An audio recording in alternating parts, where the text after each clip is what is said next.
Hi everyone. In today's tutorial, we will show you how to create a client kit on Wix Studio. This is a great way to organize and share important resources, brand assets, and information with your clients in a professional way. Now, let's get started. On your Wix Studio dashboard, to create a client kit, all we have to do is click on Client Experience.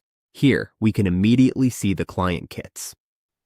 Once we see it, just click on it, and then click Start Now. Now we just need to choose which website we want to use. Let's choose this one, then click Continue. Let's wait for it to load. Here, we can add the resources for our client kit. We can add resources, and we can upload them here. Once we are done uploading, we just need to allocate them.